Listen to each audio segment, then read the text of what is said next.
Maya had always known that her journey would be difficult.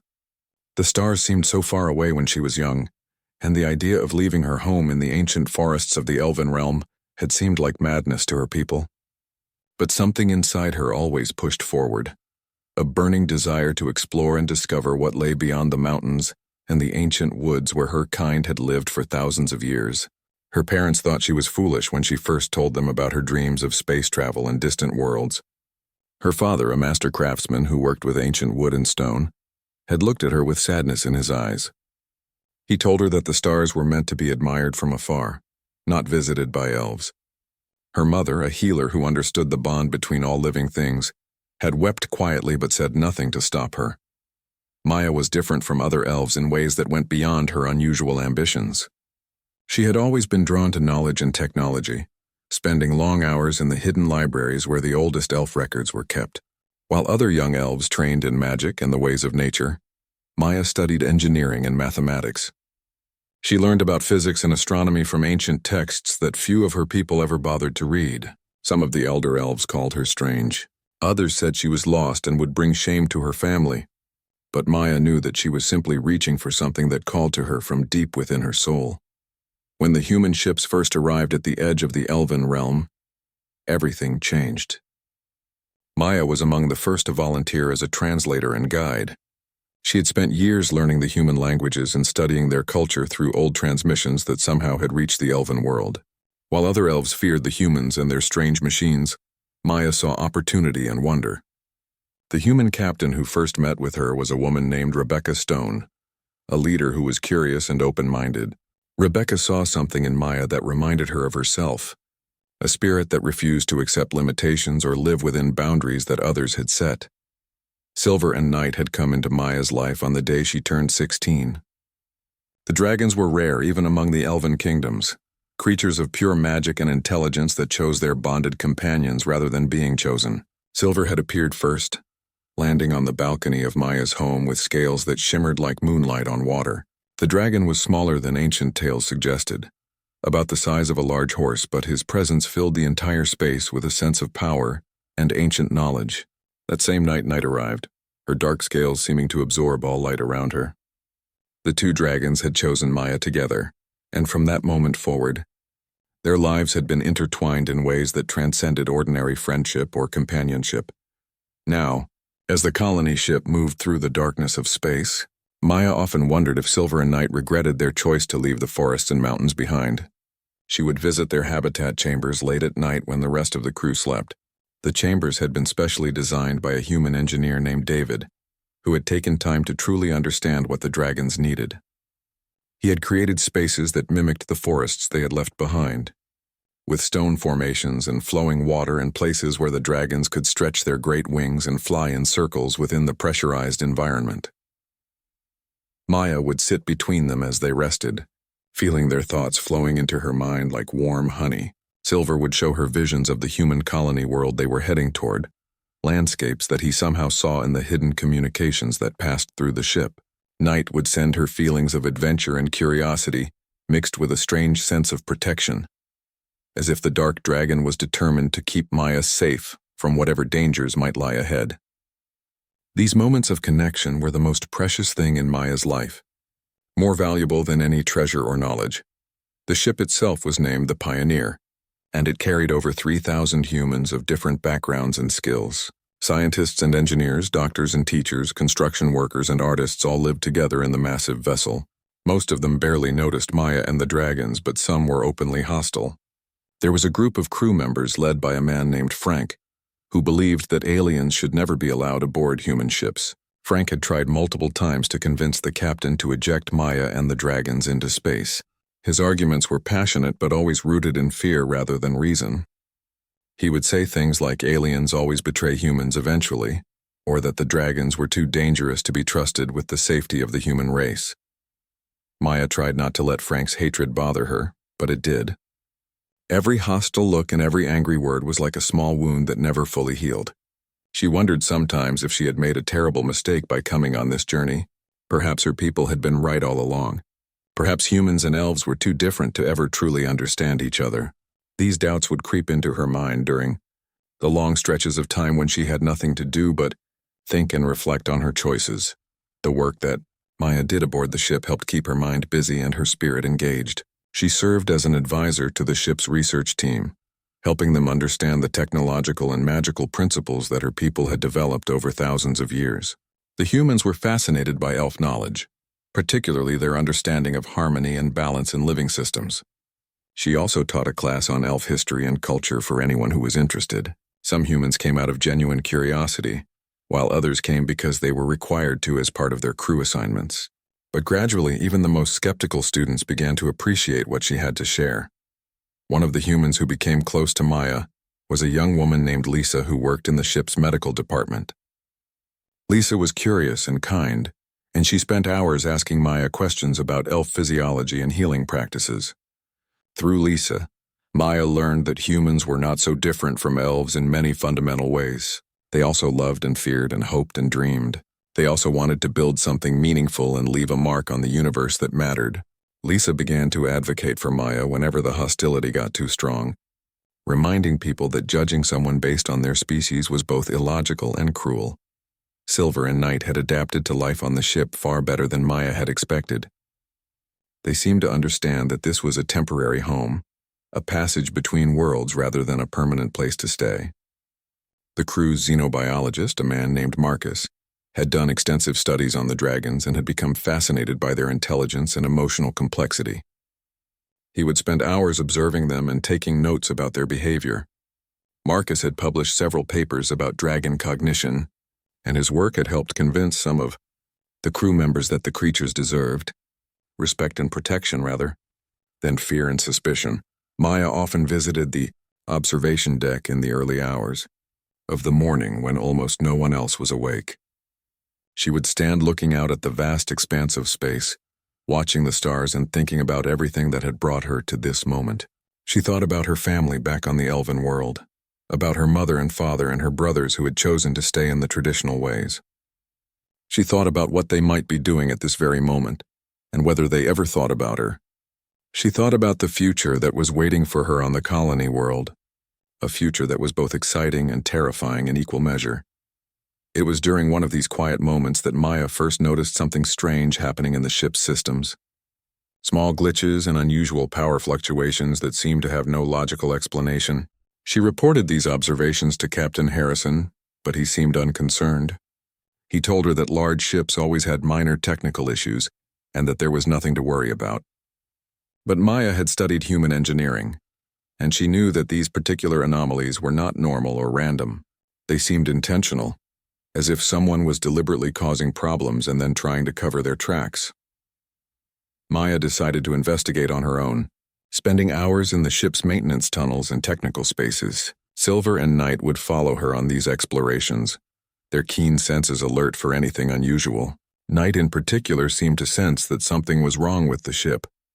The dragon would make low sounds of distress whenever they approached certain sections of the vessel. Maya began to keep detailed notes about what she was finding, but she did not share them with anyone else yet. She wanted to gather more evidence before making an accusation that she could not support. As the weeks passed, the strange occurrences began to increase in frequency and severity. Power outages lasted longer. Communication systems malfunctioned with increasing regularity. And then one night, Maya discovered something that made her blood run cold. In a hidden section of the ship that was supposed to be sealed and inactive, she found evidence of advanced biological research. There were containers with dangerous materials and equipment that had absolutely no business being aboard a colony ship. Someone had created a secret laboratory, and they were working on something that could threaten the entire mission and everyone aboard the Pioneer. Maya's hands trembled as she documented the contents of the hidden laboratory. She took images with her personal device, making sure to capture every detail that might help prove what she had discovered. The containers were labeled with symbols that she recognized from her studies of dangerous biological materials. These were not simple scientific experiments. These were weapons or something even worse. Someone aboard the Pioneer had created a biological laboratory with the clear intention of causing harm or destruction. Maya's mind raced with terrible possibilities about what this could mean for the thousands of people living and working on the ship. Silver pressed against her leg, his presence providing comfort and support. The dragon seemed to understand the gravity of what they had found. Night moved around the chamber carefully, examining everything with her keen senses. The dark dragon made soft sounds that seemed to express concern and worry. Maya could feel their emotions flowing into her mind, a mixture of fear and determination and love for their bonded companion. The dragons wanted to protect her from whatever danger was coming, just as they had always protected her since the day they had chosen her as their companion all those years ago. Maya made a difficult decision in that moment. She could report what she had found to Captain Harrison immediately, but something told her that this was not the right course of action. The captain was a good man, but he was also focused on completing the mission and reaching the colony world. If she reported an unverified discovery about a hidden laboratory, he might dismiss her concerns, or worse, he might take action that was too hasty and dangerous. She needed to learn more about who had created this laboratory and what they were planning to do. She needed to understand the full scope of the threat before she could effectively counter it. Over the next few days, Maya spent every moment she could spare investigating the mystery. She studied the ship's activity logs, looking for patterns that might indicate which crew members had access to the hidden sections where the laboratory was located. She reviewed the maintenance schedules and work orders, searching for any unusual assignments or activities that might be related to the secret research. She spoke casually with different crew members, asking careful questions about their work and their feelings about the mission. Silver and Night would accompany her on all of these investigations, and the dragons seemed to have developed an almost supernatural ability to detect deception in people they encountered. It was Lisa who finally gave Maya the piece of information that she needed. Lisa mentioned casually one morning that she had seen Commander Black working in unusual places at strange times. The commander was a senior engineer who had worked on the Pioneer for over 5 years. He was respected by most of the crew and had a reputation for being brilliant but difficult to work with. Lisa said that she had encountered him in the lower maintenance section several times, places where an engineer of his rank would normally never be found. He had always seemed surprised to see her and had quickly left the area without explanation. Commander Black was the link that Maya had been searching for. Everything suddenly made sense. Black had access to all of the ship's systems. He had the technical knowledge to create hidden laboratories and conceal them from the ship's monitoring systems. He had the expertise to work with dangerous biological materials. And most importantly, he had the motive, though Maya was still struggling to understand what that motive might be. Why would a respected engineer aboard a peaceful mission to establish a human colony want to cause destruction and harm? What could he possibly hope to gain from sabotaging the Pioneer and endangering everyone aboard? Maya decided that she needed to confront Commander Black directly, but she knew that this was dangerous. She would need to be very careful and very clever about how she approached this situation. She talked to Lisa and Marcus separately, telling them that she had discovered something important but that she needed their help. She did not tell them about the hidden laboratory yet. Instead, she asked them to help her learn more about Commander Black's background and history. She wanted to know if there were clues in his past that might explain his current behavior. What Lisa and Marcus discovered was shocking.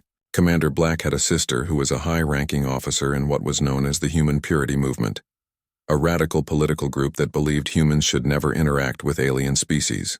The movement had been growing in strength over the past few years, gaining supporters among humans who feared change and difference.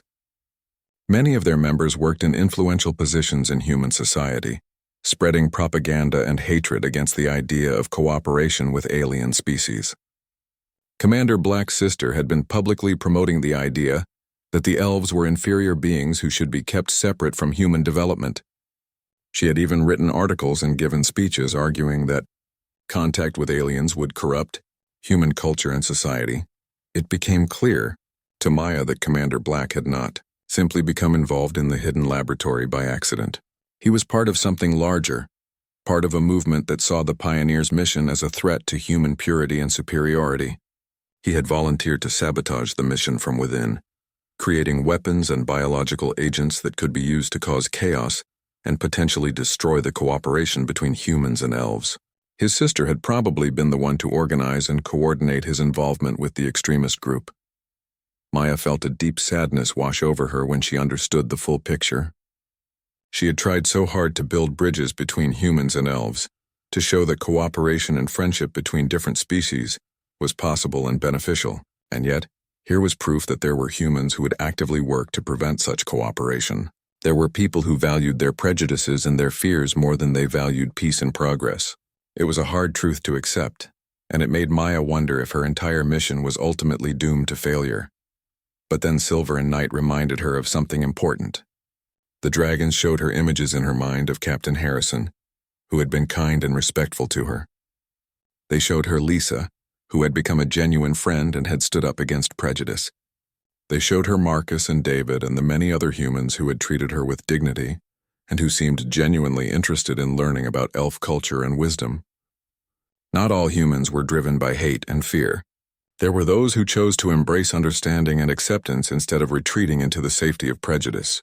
These good people deserved to be protected from the sabotage and destruction that Commander Black was planning. Maya finally decided that she had gathered enough evidence to report the situation to Captain Harrison. She prepared her findings carefully, organizing all of the information she had collected in a clear and logical way. She included the images of the hidden laboratory, the analysis of the suspicious system activity, and the background information about Commander Black's connections to the extremist movement. She also included her theories about what he was planning and why he might be planning it. She requested a private meeting with the captain, making it clear that the matter was urgent and important. Captain Harrison listened to everything that Maya had to say without interruption. He examined all of the evidence carefully, and Maya could see the changes in his expression as he understood the seriousness of the situation. He looked angry and disappointed, probably feeling betrayed by someone he had trusted to do important work aboard the ship. But he also looked determined. He told Maya that her investigation had been thorough and professional, and that she had done exactly the right thing by bringing this information to his attention. The captain immediately began to form a plan to confront Commander Black and secure the hidden laboratory. But he was careful and strategic about it. He did not want to alert Black to the fact that his secrets had been discovered. He did not want Black to have the opportunity to activate any of the biological weapons or sabotage systems before they could be secured. Captain Harrison told Maya that he wanted her to help with the operation, and that Silver and Night would play an important role in what was about to happen.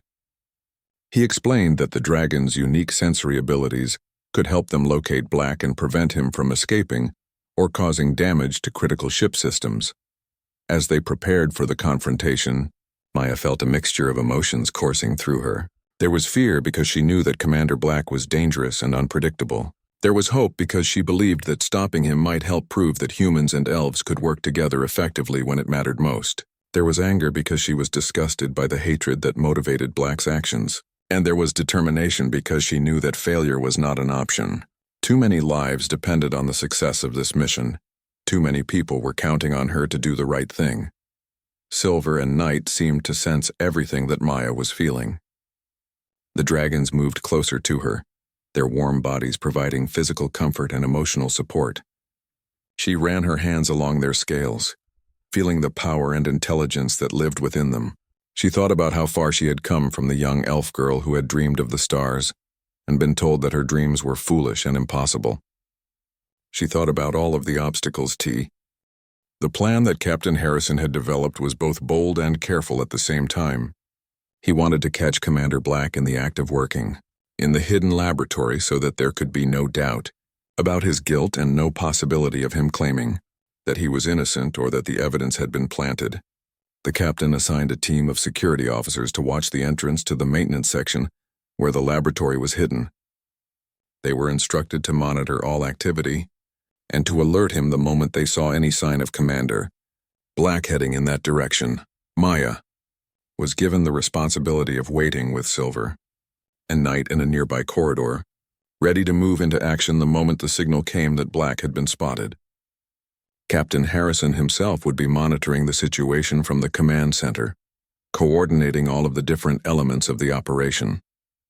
Lisa and Marcus had been told to stand by in the medical section in case anyone needed emergency care during the confrontation.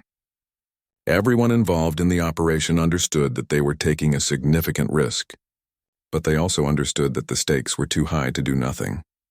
3 days passed with no sign of Commander Black moving toward the hidden laboratory.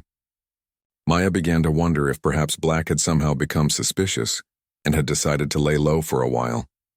But on the 4th day, early in the morning when most of the crew was still sleeping, The signal finally came.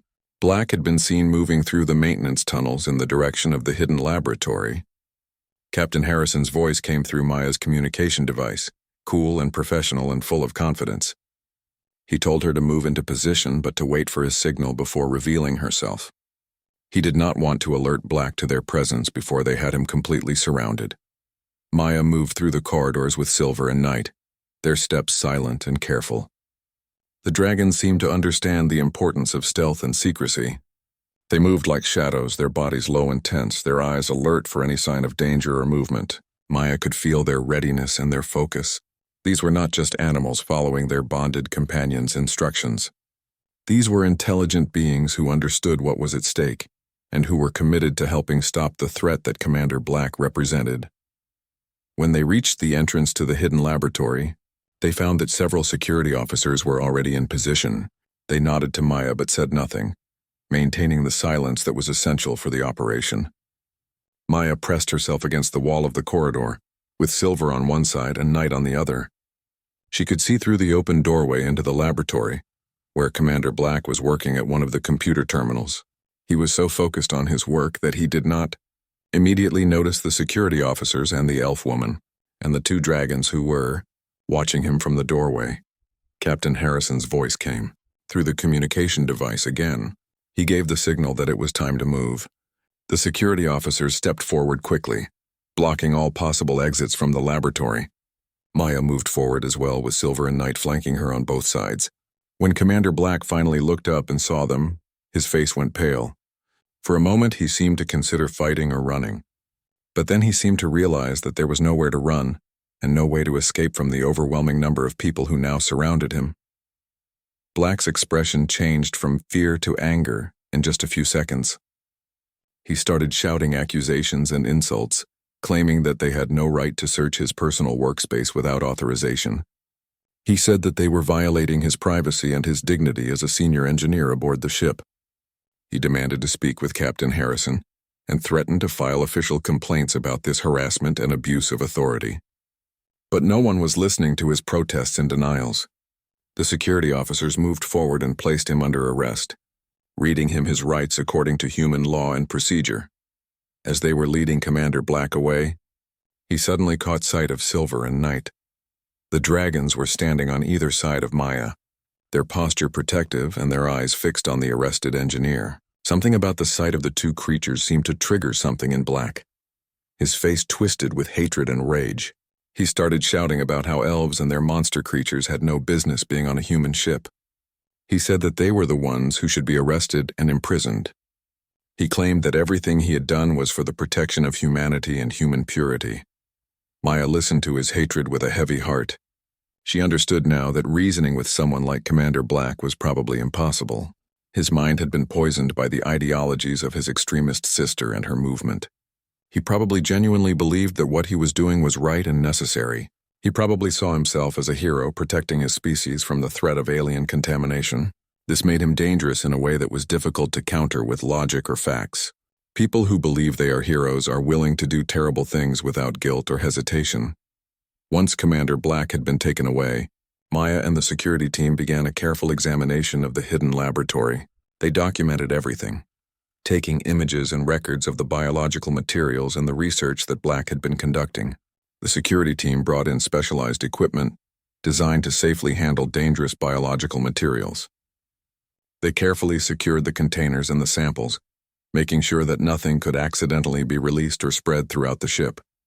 Maya provided information about the dangerous materials based on her knowledge of elf science and biology.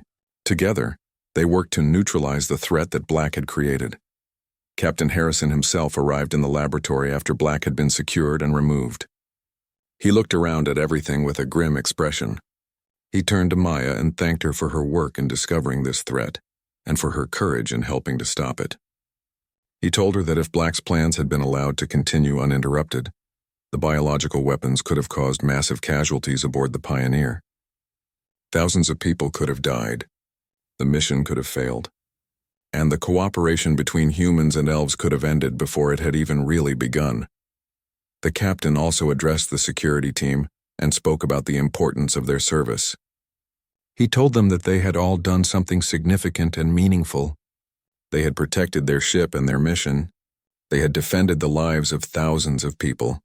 And perhaps most importantly, they had proven that humans and elves could work together effectively when it mattered most. He said that this would send a message to everyone, in the human worlds and to the elves in their distant realms, that cooperation between species was not just a nice idea but something that actually worked in practice. Over the next few days, the full extent of Commander Black's crimes became clear as Captain Harrison and his team investigated everything in the hidden laboratory. Black had been planning to release the biological weapon in the ship's environmental systems at a critical moment. Perhaps when they were approaching the colony world, he had written detailed plans about how the chaos and fear caused by the plague would create an opportunity for a mutiny. He had believed that if he could show that the human crew could not trust their elven guides and companions, then the crew would turn on Maya and the dragons and demand their removal from the ship. In the resulting conflict and chaos, Black had hoped to take control of the ship and return to human space as a hero who had stopped the alien contamination. The psychological evaluation that Black underwent revealed that his mind had been systematically poisoned by the extremist propaganda that his sister had exposed him to over many years. He had been conditioned to see aliens as threats and enemies. He had been taught to fear change and to resist progress. He had been convinced that sacrifice and violence were justified in service of preserving human purity. It was a tragic case of how hatred could corrupt a person's mind and turn them into someone willing to commit terrible acts in service of a terrible cause. But while Black's hatred was tragic and disturbing, it was not the end of the story. What mattered more was that good people had worked together to stop him. Maya and the human crew members who supported her had proven that cooperation was possible and effective. Silver and Knight had played a critical role in the operation, using their unique abilities to help locate the threat and to provide support and security. The bonds that had been built between Maya and people like Captain Harrison, Lisa, Marcus, and David had proven stronger than the hatred that Commander Black had represented. As the investigation wound down, and the dangerous biological materials were safely secured and prepared for study, Maya found herself once again standing on the observation deck with Silver and Knight. The creatures rested their great heads on her shoulders as she looked out at the vast expanse of space and the distant stars that represented their destination and their future. She thought about how close they had come to disaster and how different things might have been if she had chosen to ignore the strange system glitches that she had noticed. She thought about the courage it had taken to investigate on her own and then to report her findings to Captain Harrison despite not knowing how he would react. In the weeks following Commander Black's arrest and the discovery of the hidden laboratory, something shifted aboard the Pioneer. The crew's attitude toward Maya and the dragons began to change in subtle but noticeable ways. People who had previously avoided her or treated her with polite distance now nodded to her in the corridors and spoke to her with genuine friendliness. Even the group of hostile crew members led by Frank seemed to have lost their aggressive edge. They still did not fully accept her presence, but they stopped actively working against her, and that was progress. More importantly, the broader crew seemed to understand that Maya had been working to protect all of them, not just serving her own interests or the interests of the elves. Captain Harrison called a meeting of all senior crew members and made an official announcement about the discovery of the sabotage plot and Commander Black's crimes. He spoke at length about Maya's bravery and investigative work. He praised her intelligence and her commitment to the safety and success of the mission. He also made a point of acknowledging the important role that Silver and Knight had played in the operation. He told the crew that the dragons had used their unique sensory abilities to help locate the hidden laboratory and had remained calm and disciplined throughout the confrontation with Black. The captain's words carried significant weight, and they helped to shift the overall narrative about what Maya and the dragons represented to the human crew. Lisa began to spend even more time with Maya, not just as someone gathering information about elf healing practices, but as a genuine friend. The two women would have meals together in the ship's dining facilities, and they would talk about everything from their personal hopes and dreams to the practical challenges of maintaining health aboard the Pioneer. Lisa introduced Maya to other women who worked on the ship, and slowly a small but growing group of human women began to gather around her. They were curious about the elf perspective on life and medicine and relationships. They wanted to learn from her knowledge and wisdom, and they wanted to be part of something larger than themselves, something that transcended the boundaries of species and culture. Marcus continued his research on Silver and Night, but his approach changed subtly.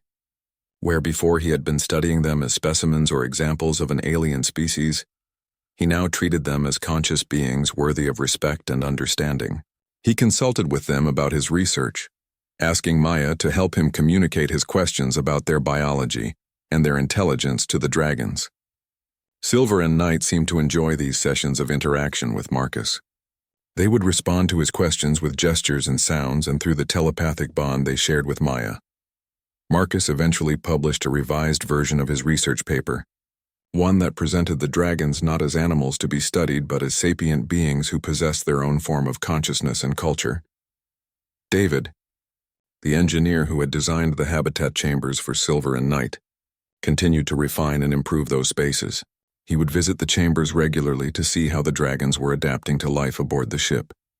He began to work with Maya to understand what additional features or modifications might make the habitat feel more comfortable and more like the natural environment that the dragons had left behind.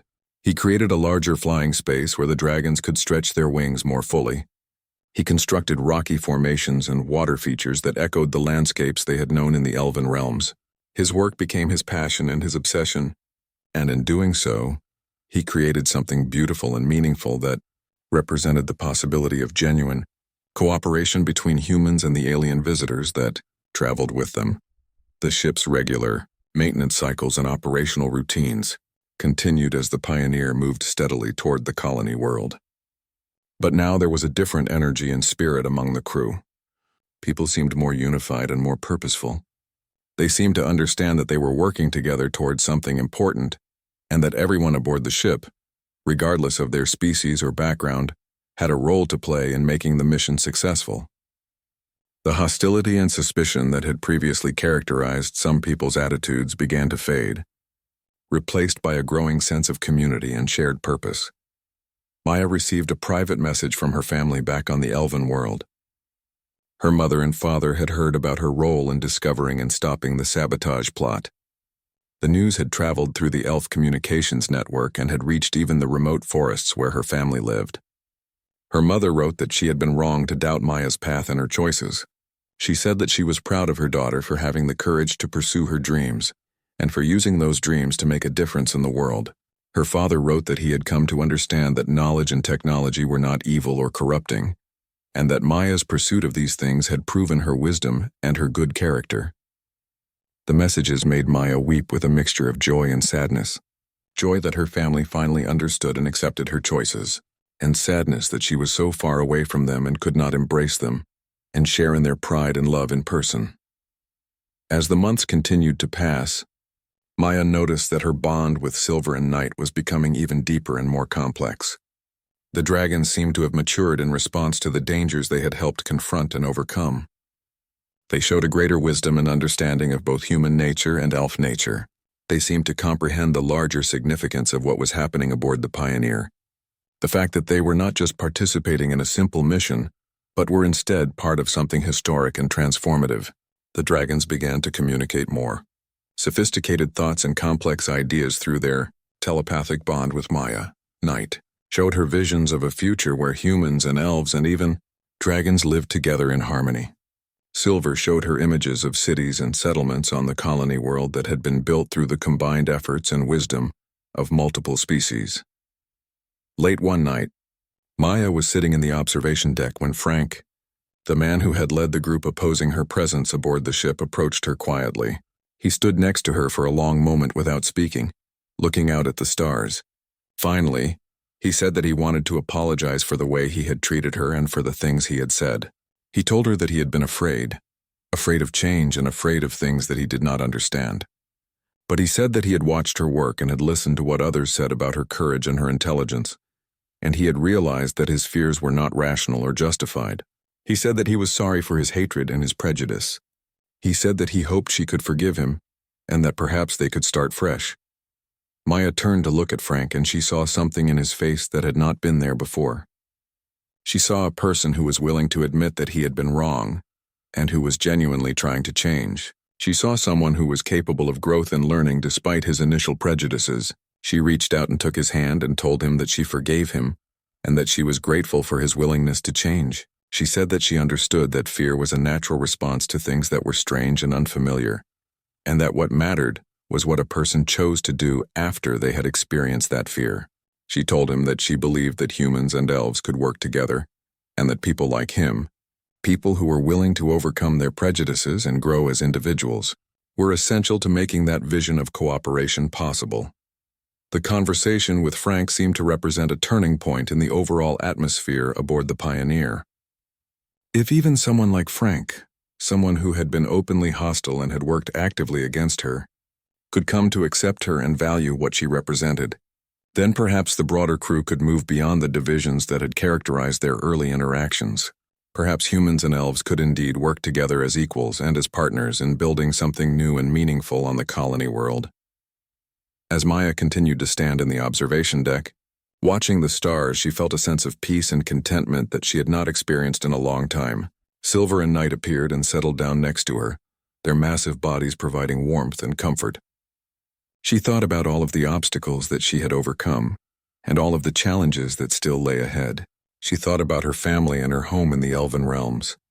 She thought about the mission and the colony world that awaited them, and she thought about the future that they would build together, humans and elves and dragons, a future that was still being written and shaped by the choices and actions of all the people and beings who were part of this extraordinary journey across the stars. The final months of the journey to the colony world passed in a blur of preparation and anticipation. The crew of the Pioneer began making detailed plans for the establishment of the first permanent human settlement on the new world. Engineers and architects worked together to design buildings and infrastructure that would serve the growing population. Scientists conducted extensive studies of the colony world's atmosphere and environment to ensure that humans could survive and thrive there. Doctors and medical specialists prepared protocols and procedures for handling any potential health emergencies that might arise during the transition from space travel to planetary living.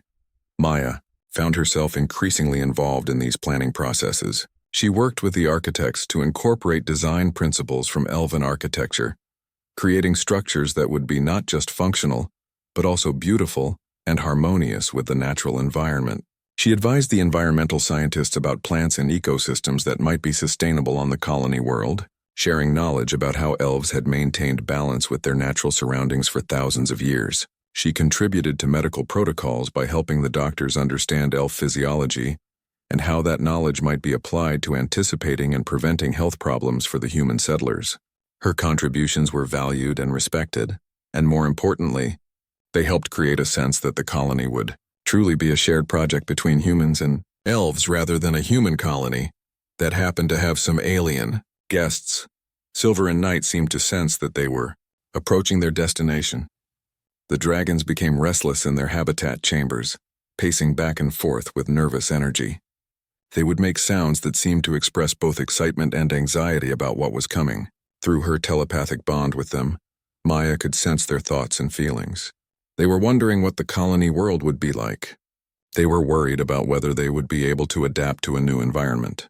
They were excited about the possibility of having more space to explore and more freedom to move around. They were also deeply concerned about Maya and wanted to make sure that she would be safe and happy in this new place.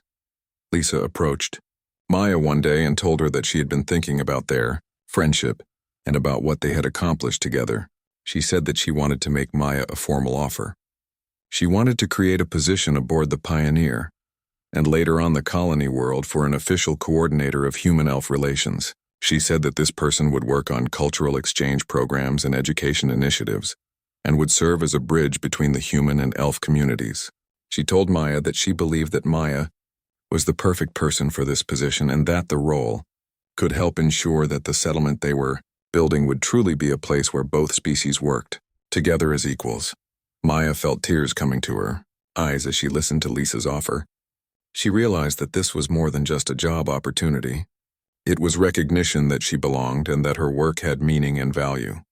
It was acknowledgement that the cooperation between humans and elves was not just a temporary arrangement, but something that the humans were willing to commit to for the long term.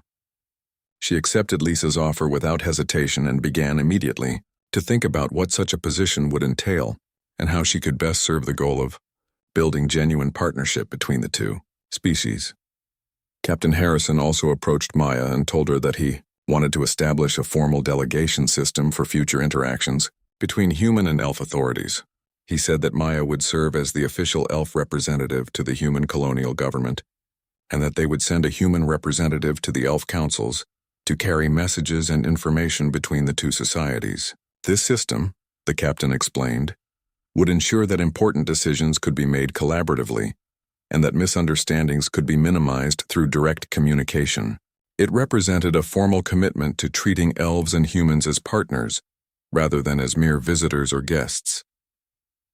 As the Pioneer approached the colony world, all of the crew gathered for a special ceremony. Captain Harrison addressed everyone and spoke about what they had accomplished together as a team. He talked about how they had faced challenges and dangers, but had overcome them through courage and cooperation. He acknowledged the important contributions that Maya and the dragons had made to the mission. He spoke about the new world that was waiting for them, and the civilization that they would build there together. He said that they were creating something unprecedented in the history of either humans or elves. A true cooperation between different species based on mutual respect and genuine partnership. Maya was asked to speak at the ceremony as well.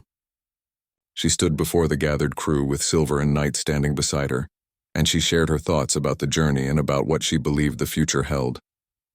She talked about how she had come aboard the Pioneer with hope, but also with fear and doubt. She talked about how those doubts had been transformed through the friendships she had built, and through witnessing the capacity of humans to overcome prejudice and embrace understanding. She spoke about her dragons and how they represented the possibility of connection and communication across the boundaries that divided different kinds of beings. She said that she believed the colony world would be a place where humans and elves and perhaps even other species could build something beautiful together. When the Pioneer finally achieved orbit around the colony world and began its descent toward the landing site, everyone aboard felt a mixture of emotions. There was excitement and anticipation about the new world. There was sadness about leaving the ship that had been their home for so long. There was anxiety about the unknown challenges that awaited them. And there was hope. A powerful and undeniable hope that what they were building would endure and would become a model for cooperation and understanding throughout the galaxy. The landing was smooth and successful. The shuttle ships descended from the Pioneer and touched down on the surface of the colony world. Maya stood with Silver and Night and looked out at the landscape that would be their new home. The world was beautiful, with forests and mountains and rivers that reminded her of the elven realms she had left behind. The sky was a shade of blue that she had never seen before, and the sun cast strange shadows through the atmosphere. But it felt right somehow, like a place where new things could grow and where the future could be built. Over the following weeks and months, the human settlement began to take shape on the colony world. Temporary shelters gave way to more permanent structures. Equipment and supplies from the Pioneer were unloaded and organized. Medical facilities and research centers were established. Agricultural areas were prepared for growing food, and Maya worked constantly to establish protocols for how humans and elves would live and work together in this new place. She created an education center where humans could learn about elf culture and elves could learn about human customs and ways. She established a council of representatives from both species that would meet regularly to discuss important issues and make decisions about the settlement's development. She worked with Lisa to create health and wellness programs that incorporated both human and elf medical knowledge. She collaborated with the architects and engineers to plan the expansion of the settlement in ways that would be harmonious and balanced. Silver and Night adapted remarkably well to the colony world. They explored the forests and flew through the skies. They seemed to develop an intuitive understanding of the local flora and fauna. They would sometimes venture out into the wilderness for days at a time and then return to Maya, bringing her gifts of unusual plants or information about interesting geological features or animal species that they had discovered. The dragons seemed to thrive in this new place, and their happiness and contentment gave Maya joy and confidence. One day, almost a year after the landing, Maya received a communication from her family. Her parents had decided to emigrate to the colony world. They said that they had heard so much about what Maya was building, and the cooperation that was happening between humans and elves, that they wanted to be part of it. They said that they were proud of her, and wanted to help her in whatever way they could. The news made Maya weep with happiness. She realized that what had started as a personal journey of discovery had evolved into something larger, something that was bringing her people and the humans together in unprecedented ways. As Maya stood on a hillside looking out over the growing settlement, with silver and night beside her and the sunset painting the sky in colors she had never imagined, she thought about how far she had come. She thought about the young elf girl who had dreamed of the stars and been told that her dreams were foolish.